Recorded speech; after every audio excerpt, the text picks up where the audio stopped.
Hello and welcome to Arabiya English. I'm your host, Micheal Prendergast. I have a very special guest in studio, none other than the great Harry Redknapp. Harry, thanks so much for your time. Pleasure. We were just speaking in the studio there about the modern game, I suppose, from the heyday in my mind, say the 90s and the 2000s. Yeah. What has changed in the game? So much has changed. Where do you start? You know, for one thing, I think when you look at them players during the 90s, you know, 2000s, fantastic players. You look, you know, you can go back and look at Man United's team. How many of the Man United team would have got in one of Fergie's teams? Maybe Fernandes would have been in the squad. After that, you couldn't probably find a player that would have broken into one of Alex's when he had them great teams at Old Trafford. Chelsea the same. You look at Chelsea, where, you know, people keep saying the game is better now. Look at Chelsea. How many would have got in the Drogba, Lampard, Terry, Essien, Ashley Cole, the best left back in the world? You know, all them great teams, the Zolas and all these players. How many of the present team, you know, would have actually broke into that team? So I think the standards, people keep saying how great it is. The standard for me is nowhere near as good. And the way the game's played now, everybody now is suddenly, every coach thinks they're Pep Guardiola.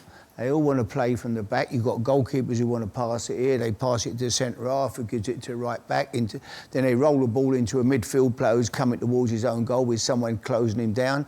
It gets nicked and it's in the back of the net. I mean, sure, Pep could do it. He had players at Man City that could play from the back. They were fantastic technical footballers. Everybody is now forcing a system onto players who really can't cope doing that, you know? I had centre-halves play for me back in the day, and I'd say, listen, head it and kick it. That's what you're here to do. That was your game. If that was their game, if I had Rio Ferdinand, I'd say, Rio, come out from the back, play, come out, run the ball into midfield, overload, brilliant. But you need the players. You've got to give the different messages to different footballers. No good telling centre-halves who are hammer throwers, who love to, you know, tackle and head the ball and suddenly start playing out from the back and, you know, playing around your own penalty box. You're asking for trouble. It's gone crazy. To go back to what you just said, that's exactly what Roy Keane said, that Brian Clough, he said to him, son, I just want you to get the ball and pass it and run. Are you able to do that? And he said, yes. Then he said, you will be a brilliant footballer. Yeah. Gary Neville, he had a great point recently. He said there's a disease in the game. Obviously, the Manchester derby, it was kind of a boring 1-1. Yeah. The two teams, they looked very happy with a draw. Yeah. Is there a disease in the modern game? Is it too boring? Well, I do see an awful lot of boring games. You know, where teams really are afraid of getting beat. And that edge has gone. Manchester derbies, hardly a tackle made, you know.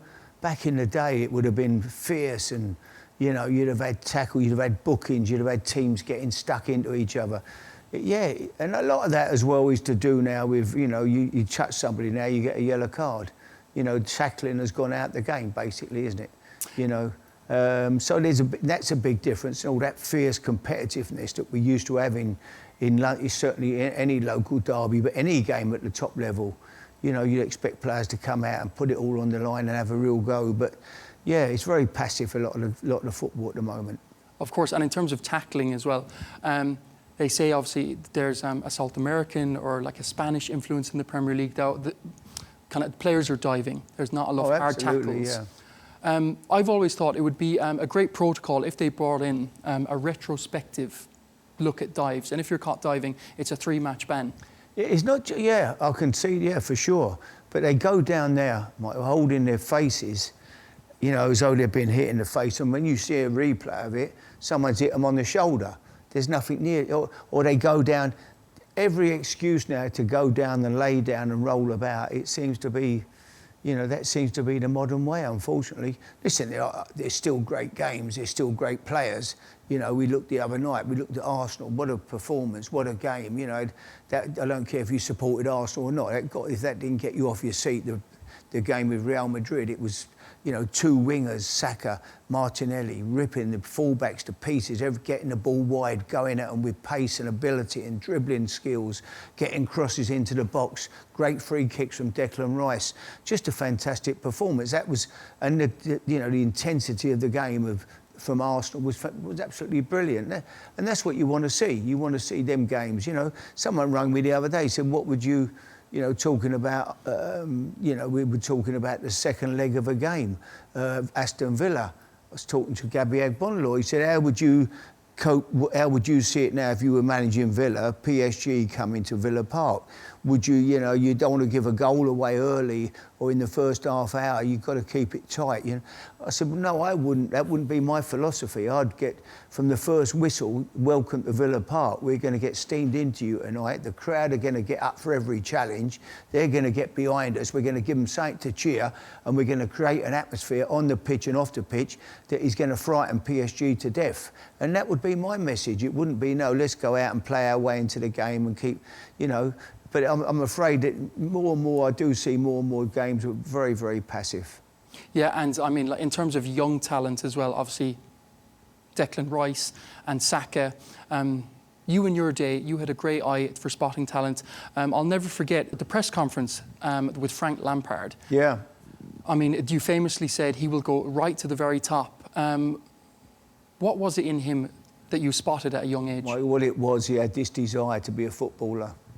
He came, he trained every afternoon, late into the early evening. I'd look out of my window at the training ground at Chapel Heath when I managed West Ham, and Frank would be out there with a bag of balls, half a dozen footballs, on his own, raining, snowing, I don't care what the weather was, could put his spikes on, do his sprints, run round the track, run round the outside of the pitch, do a lapping, just training, practicing, wanting to be a footballer so bad. And when someone's got that attitude, they're going to succeed. And I always felt that was, I couldn't sit here and say to you, yeah, I thought he'd gone and play 107 games for England, or whatever it was he played, and that he'd scored 20 goals every year for midfield for Chelsea. I'd be a liar if I said that. I certainly thought he would be a top player because of the way he was. He wanted to be a player so bad, and nothing was going to stop him. He was very single-minded with his attitude.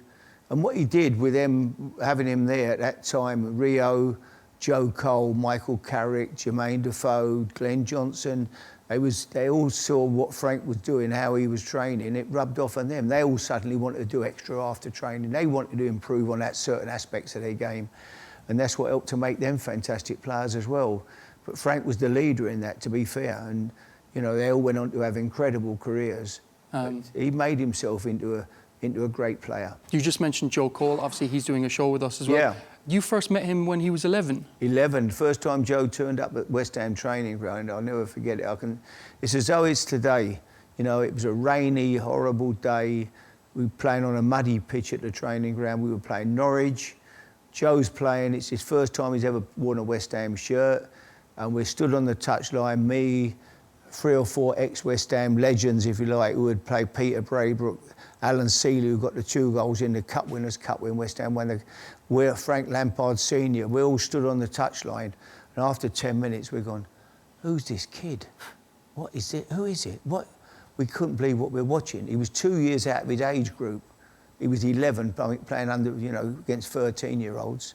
He was doing things that would just blow your mind away. It was incredible. And his dad at the time, to be fair, Joe would tell you, George was a great character, his dad. Never played football. I never played football, never kicked the ball.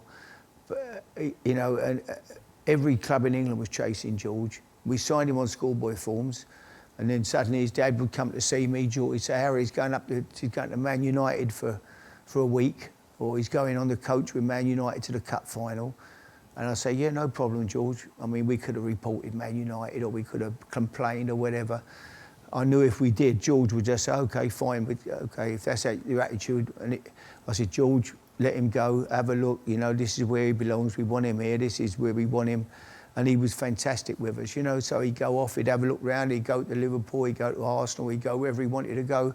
But he always came back and stayed with us. So, you know, it was tread very gently with George, you know, not upset him, not, you know, take a fast, you know, a strong attitude about where he can train and where he can't go and where he can't look round. Yeah, great, go and have a look, but this is where we want him, this is where he belongs. And he came back, and Joe was just a fantastic talent, amazing most skilled. I would say he was the best schoolboy footballer I'd ever seen. You gave him his debut? Yeah, of course, yeah. He was, you know, he came in and just set the place alight, you know. I still think he had a great career. I still think that with the right, I think if you had Joe could have been Lionel Messi. He was that good. I honestly believe that. But you had to let him play. He had to play like Messi. Where the ball, go and get the ball, Joe. Play where you want to play. Don't tie him down. Don't stick him out on the left wing and ask him to track back. Don't stick him here and ask him to do a job there. Just wherever the ball is, give it to Joe. Give it to Joe. Get Joe on the ball because he can do magic. He can win the game. Just go and get the ball, Joe. Wherever we are, go and support the right back in them little pockets, or the right winger or left winger. Get it off him, or in the front man. Get in them little holes where we can play into you. Then go off and do your incredible stuff. And I think if he'd have spent more time playing that way, as great a career as he had, it could have been even better. And it speaks to the modern game. In order to go back what you said, him at a young age, he was allowed to view other clubs and there wasn't too much sort of like legal interference. I couldn't see that happening.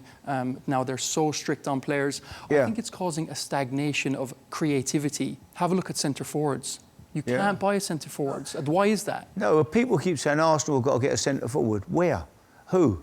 Go and find me one. Where? You can't get Harry Kane. You can't get Haaland. Who else is there? Where are you going to find a centre forward? You know, it's they're not around. But they're not around. You know, look at all the top clubs at the moment. You know, Arsenal looking for one. You know, Chelsea looking for one. Tottenham looking for one. Took the lad on loan from Bayern Munich. You know, he scored a penalty last week. He's done okay. But where are you going to get a top class centre forward? They're not around. Kids don't play centre forward. They don't want to be a centre forward. We spoke off here. You know, they all want to be now. They all want to be number 10s, or they want to play here. They want to get, you know, a false 9 or whatever they want to be. They don't want to be up there. You know, that's why I think the boy at Ipswich he's going to be a very, very wanted commodity. You know, Delap, he's strong, he's aggressive, he's a throwback.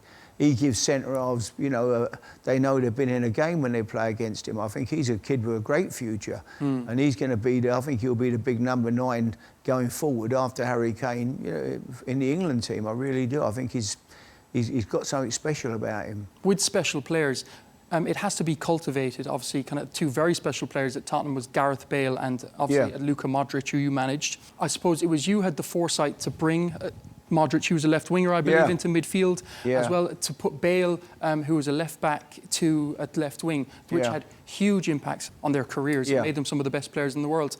What was it that you, I suppose, seen in them? And is there a lack of creativity, or is there too much? I suppose it's too static now. If you have a position, you have to play. I think people looked at Luka Modric and thought he was a little tiny fella.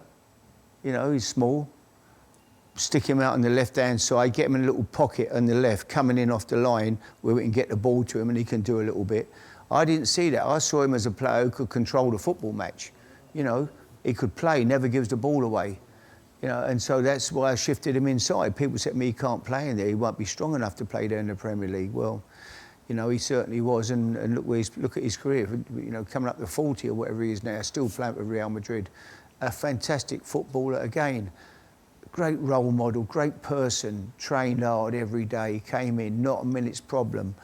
You know, and Gareth was the same. Gareth was just a freak. He had so much ability and pace. He could run, he could dribble, he could shoot, he could head it, he could do everything. You know, he was a monster of a great big fella, 6'3", great big shoulders and power.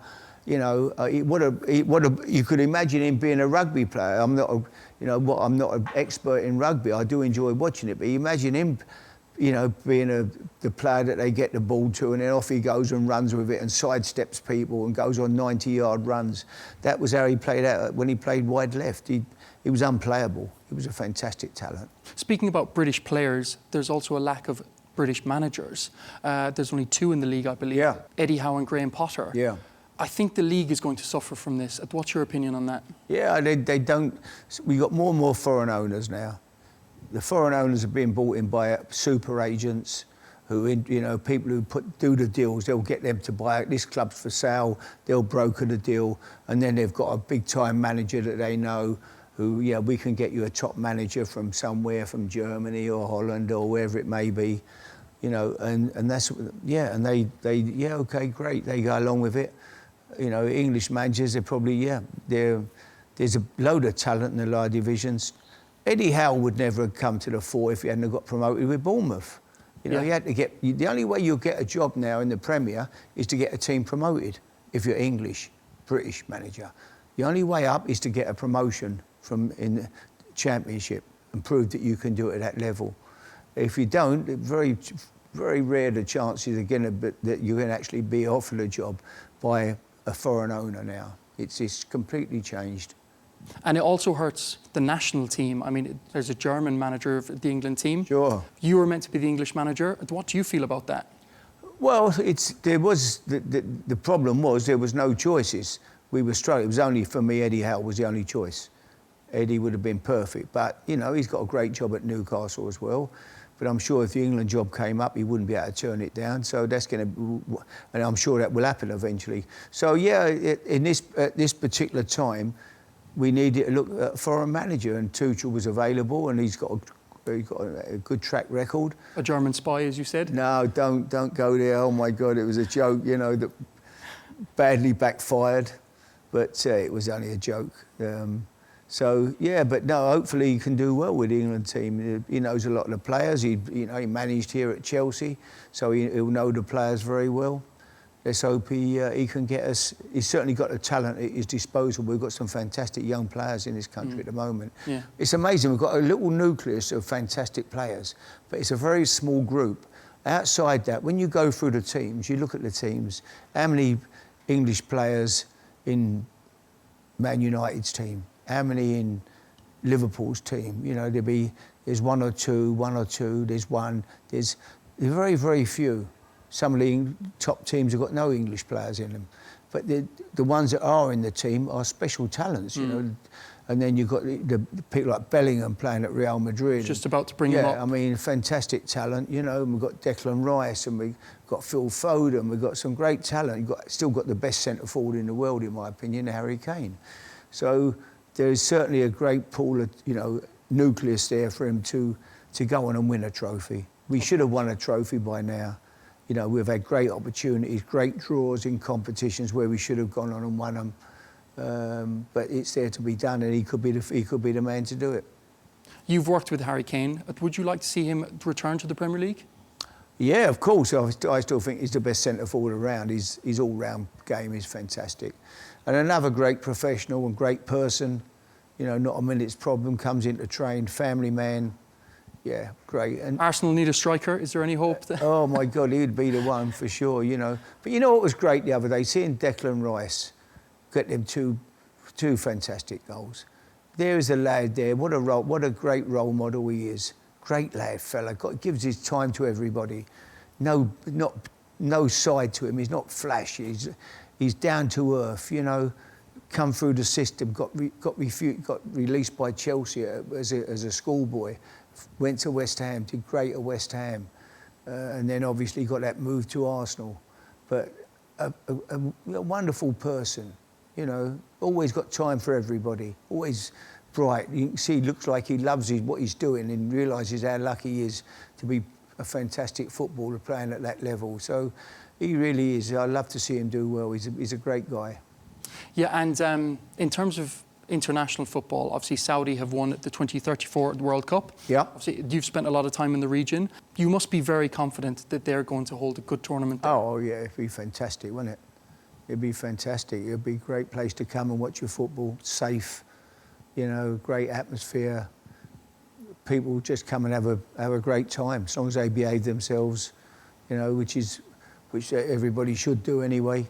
So yeah, I think it'll be a great place to go and watch and to hold a World Cup for sure. A quick word on Spurs. They're currently down Yeah. at 14th position. Obviously, this is your former club. Yeah. What's gone wrong? I don't know. It's been a disappointing season. Again, they've got a good squad of players. You look at that group there. There's some talent there. You know, the bench last night, you know, against Eintracht Frankfurt was very, very strong.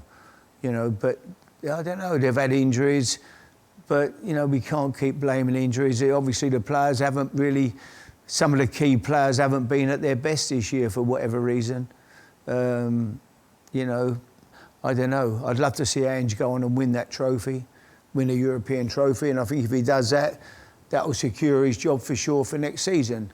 If he doesn't, he may come under severe pressure. I hope he doesn't, because I like him, but he could well do. You know, it's going to be. I think he's going to need to probably win a trophy. You know, to secure his job for sure. But we never know. Maybe Daniel will decide, look, we've gone through too many managers. It's too early to pull the trigger with Ange. Let's give him another season, which I hope they do. Well, in your day as well, obviously, Alex Ferguson, he himself, I think he had, I think, in many years there where he really struggled, and then he became early on, yeah, I played manager. I played against him at Bournemouth when, you know, they scored in the last minute against us, and you know, we would have knocked him out of the cup, and he was under severe pressure then. When Bournemouth were we were a struggling third division team, you know. You spoke of signings there. Obviously, you've had some famous signings on deadline day. Who was your best and who was your worst signings in your mind? Oh, difficult, really. I'll go all the way back to my days at Bournemouth, making good signings, lads who come in and change my future, really. But people like Rafa van der Vaart was a fantastic signing for me at Tottenham. You know, last minute deal. Great player, Rafa. Came in and set the place alight, really. He was amazing. You know, funny ones, Peter Odewingie when he was coming to QPR, and, you know, we couldn't get the deal done, and his chairman was holding, we couldn't agree to a fee. So I spoke to his agent. I said, look, get, you know, we've only got 8 hours left. You better get down here from the Midlands, plot up in London somewhere, so we've got time to get the deal done. You've got to go and meet my chief executive and chairman to discuss terms. So get yourself down here, because at the time we agreed the fee, it might be 8, 9 o'clock at night. It's going to be too late, then we've not even spoke terms yet, you know.